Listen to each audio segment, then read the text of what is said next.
আগুনের বুকে পা রেখে চলে, অঙ্গার খায় ক্ষুধার অনলে। একটি মেয়ে জন্মের নারী যায় তার ছিঁড়ে, সাদা পায়ের আড়া গিয়েছে যে উড়ে শান্তি নেই। এ দেশ এখন ওদের ঘর, এ দেশ আমার নাই, তবুও কেন মাটির বুকে মায়ের গন্ধ পাই। উড়ছে ঘর, জ্বলছে নগর, ভাঙছে ভালোবাসা, আঁকড়ে বাঁচবো এই পোড়া দেশ, অন্ধ মনের আশা। আগুন পাখি, আগুন পাখি, আমি আগুন পাখি।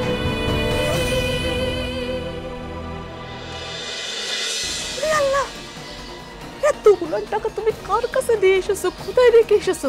কোনো পাপ লুকাতে চাচ্ছ না তো? তুমি কি সব বলতেছো? বিশ্বাস করো, আমি কোনো পাপ করি। আমি আসলে বলতে চাচ্ছি না, তাও তুমি আমার মাথায় হাত দিয়ে সত্যি কথা বলো, এতগুলো টাকা তুমি কার কাছে দিয়ে এসেছো? তুমি আমার কম, আর কাউ। আমাদের দেশ যে চালায় সে আমাদের রাজা নয়, আমাদের দেশের নয়, ভিন্ন দেশের ভিন্ন রাজ্যের রাজা। হ্যাঁ, আমি শুনেছি দাদির কাছে, দেশ তো আমাকে, মাটি তো আমাকে, কিন্তু রাজা তো আমাকে লয়। ঠিক শুনেছি। কিন্তু দাদা, ওরা দেশ আছে, ওরা গা আছে, কিন্তু আমাকে দেশের রাজত্ব কেন? ঝামেলা তো সেখানেই।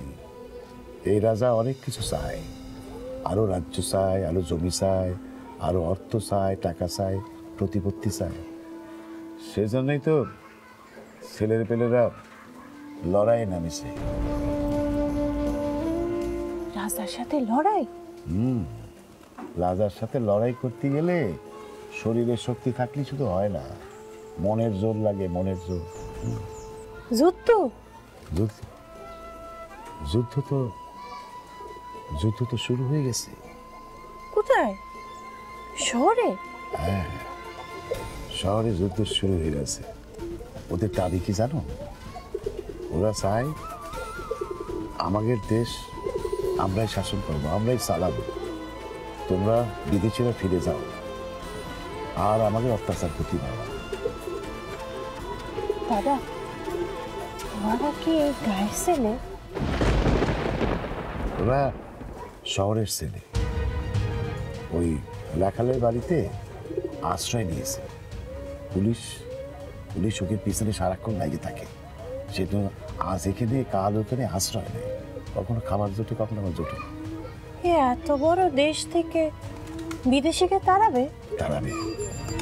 তাই তো তোমার কথা মতো ওই জুনের জন্য ঢেলা বাঁধতে গিয়ে ওদের কথা মনে হলো। ওদের জন্য আমি দরগায় ঢেলা বেঁধেছি আর মনে মনে বলেছি ওরা যা চায় তা যেন পায়। দাদা, আপনি তখন ঠিক কথা বলেছেন। ওরা মানুষ নয়, ওরা খোদার ফেরেশতা। হ্যাঁ, ওরা খোদার দেবদূত। ওরা এদের স্বাধীন করবে।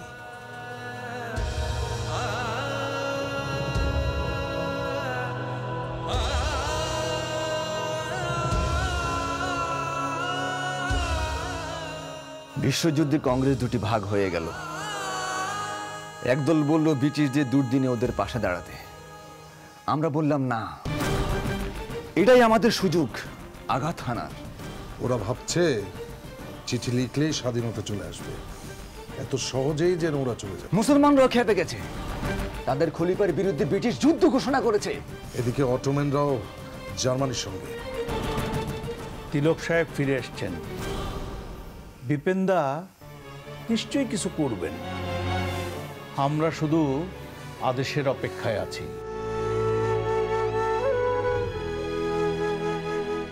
জীবনানন্দ বলিলেন, টিলার ও পিঠে শত্রু, আজ এই স্তব শিখরে সন্তানরা রণ করিবে, যে আগে শিখরে উঠিবে সেই জিতিবে। বলো বন্দে মাতরম, বন্দে মাতরম, বন্দে মাতরম। বন্দে মাতরম।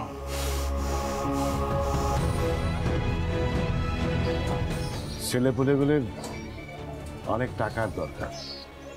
এত বড় একটা শক্তির বিরুদ্ধে যুদ্ধ করতে চায়, লড়াই করতে চায়। আমার আর সাধ্য কি বলো? সাথে ছিল জমি বেচার টাকা, সেখান থেকে 300টা টাকা ওদের আমি দিয়ে দিছি। কিন্তু এই 300 টাকা দিয়ে কি যুদ্ধ হবে? তাই কি হয়? এত বড় শক্তি। কিন্তু ওই যে বললাম, আমার কাছে ছিল ওই জমি বেচার টাকা। সে টাকা তো আমার নয়, সেই টাকা তো তোমার। যদি আমার হতো তাহলে হয়তো আমি পুরো টাকাটাই ওকে দিয়ে দিতাম। তাই এই কথাটা আপনি সবার সামনে? ওরা আমার দিয়ে ওয়াদা করে নিয়েছে, কসম খাইয়েছে, এই কথা আমি যাতে কাউরে না বলি। বললি ওই কানে কানে ঘিরে ঘিরে সবার কানে চলে যাবে, সবাই জানে যাবে, ওদের বড় ক্ষতি হয়ে যেতে পারে। হ্যাঁ, ওরা মরেও যেতে পারে। যদিও ওরা সবাই মরার জন্য প্রস্তুত হয়ে আছে, জানো। ইতিমধ্যে ওদের অনেক সাথী মরে গিয়েছে। মেজো রাগ করে, মা রাগ করে, ভাই বোন রাগ করে। তোমার ভাবি, সেও আমার ভুল বোঝায়। আপনি চিন্তা করবেন নাই, এই কথা আমি কাউকে বলবো নাই। মেজো, সবাই যদি তোমার মতো হতো, সবাই যদি বুঝতে পারতো। জানো, আমার মাঝে মাঝে মনে হচ্ছে আমি ওদের সাথে চলে যাই। ঘর ভাল লাগে না, কিছু একটা করি।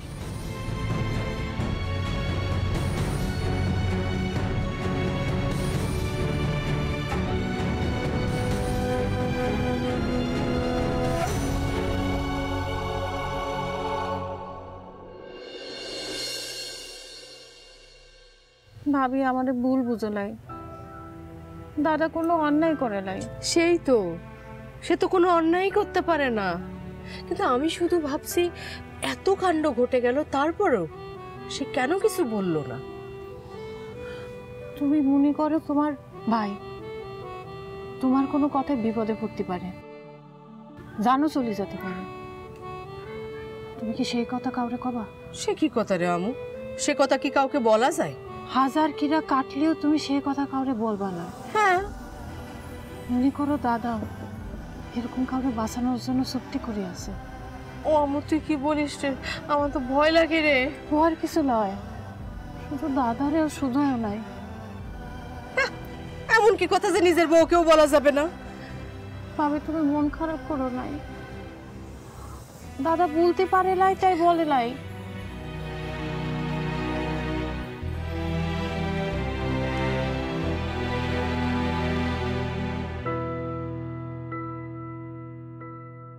আমু, আমু তোর আবার কি হলো রে?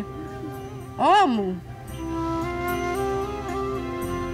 আমার একটা ভাই ছিল, ছিল কেন? আছে তো, আমার একটা ভাই আছে, তার কথা খুব মনে পড়তেছে।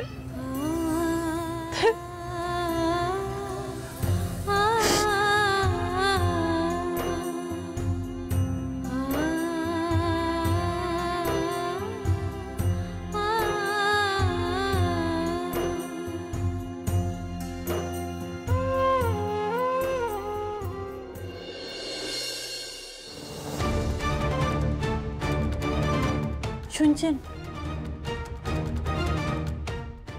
আমার একটু কথা শুনবেন? বলো না। আমার ভাইয়ের একটা খবর আনি দিবেন? তো সে এখন কোথায় আছে কিছু জানো? ও আমার মামুর বাড়িতে থাকে এখন। আচ্ছা, তাহলে একটা কাজ করো, একটা চিঠি লিখে রেখো, আমার চেনা লোক আছে, ওকে দিয়ে আসবে। আর যদি কোনো উত্তর দেয় সেটাও নিয়ে আসবে। মনে করে চিঠিটা লিখে রেখো।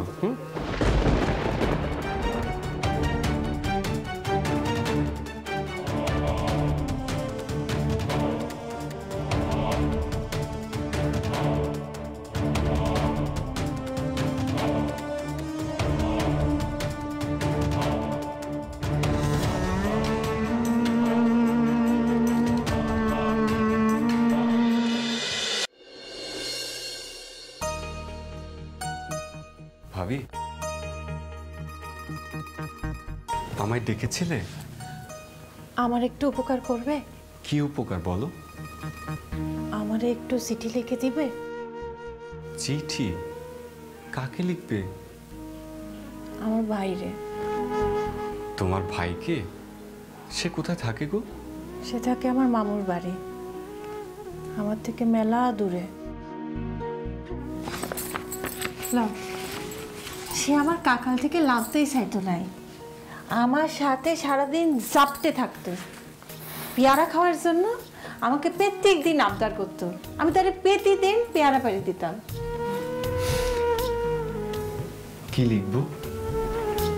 কি লিখবে? কি লিখবে? লিখো, ভাই তুই কেমন আছিস? আমি ভালো আছি। লয় লয়, এটা লিখো। লয়, লিখো লিখো, ভাই তোর জন্য আমার ভীষণ মন খারাপ হয়, তোরে দেখতে আমার মন উচাটন হয়।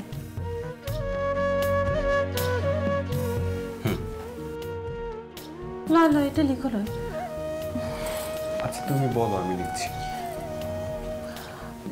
লিখো, ভাই তুই মামুর দুয়ারে একলা একলা কেমন করে আছিস? নাই নাই, এটা লিখো নাই। আচ্ছা ভাবি, আমি বলি কি লিখবে? ভাই, তোকে আমার খুব দেখতে ইচ্ছা করছে, একবার বাড়িতে আয়। হ্যাঁ, এটা লিখো, সামনে বসে অনেক কথা কওয়া যাবে।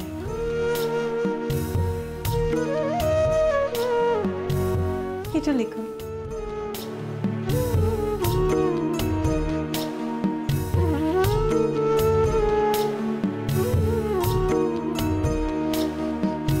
এই না। আচ্ছা ভাবি, তুমি একবারে লেখাপড়া জানো না? অক্ষরও ছিল না? আমাকে গায়ে মেয়ে মানুষের লেখাপড়ার নিয়ম নাই। মেয়ে মানুষ লেখাপড়া জানলে নাকি বেয়াদব হয়, এটা সবাই মানে। আমাদের গ্রামেও তাই। তো মেজদা অবশ্য মানে না। আমাদের বাড়িতে সবাই জানে না, জুনি জানে ছোটটা পড়ছে।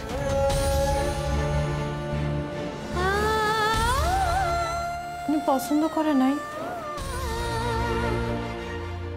মেজদা একদম পছন্দ করে। পড়াশোনা না করলে খুব বকা দেয়। মেজদা বলে পড়াশোনা করলে মানুষ স্বাধীন হতে পারে। স্বাধীনতা মানে কি? আমি কখনো বইতে পাইনি, তবে আমাদের শিক্ষক একবার পড়িয়েছেন। স্বাধীনতা মানে নিজের পায়ে নিজে দাঁড়ানো, নিজের মতো করে বাঁচা। তবে আমি এত কিছু বুঝি না, খুব কঠিন লাগে।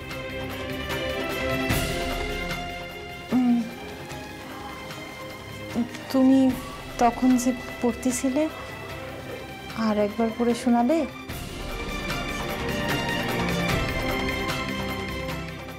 আমাদের এই গ্রামের নামটি খঞ্জনা, আমাদের এই নদীর নামটি অঞ্জনা।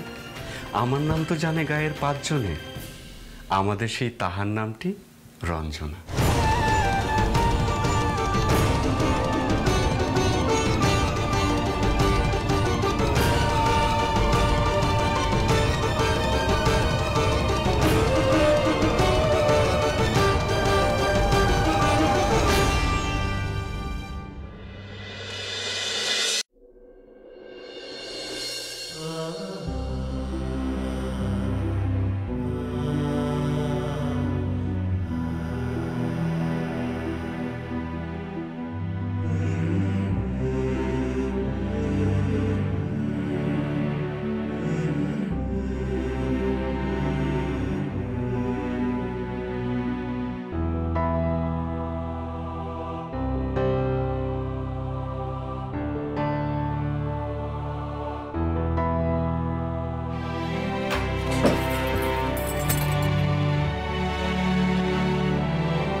ঘুমালে নাকি?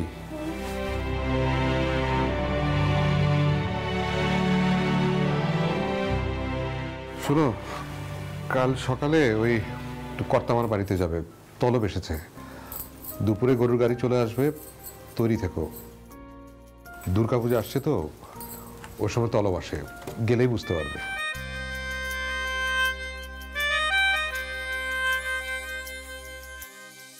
ও এই যে সিটিটা,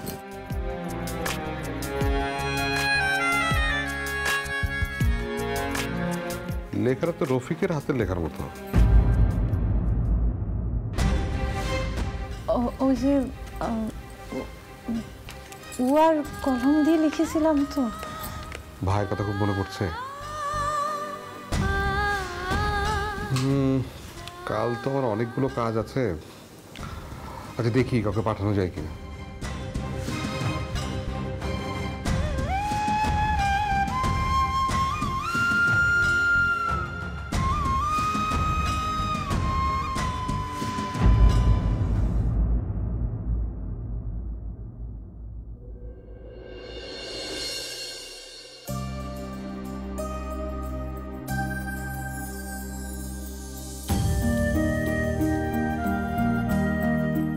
বুঝি, ও বুঝি,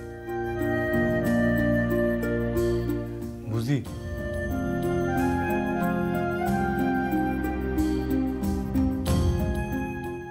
ভাই ভাই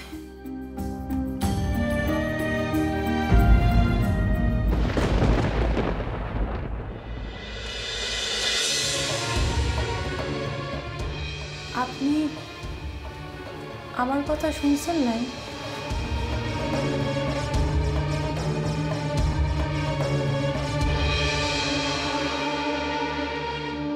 কি গো, শরীর খারাপ?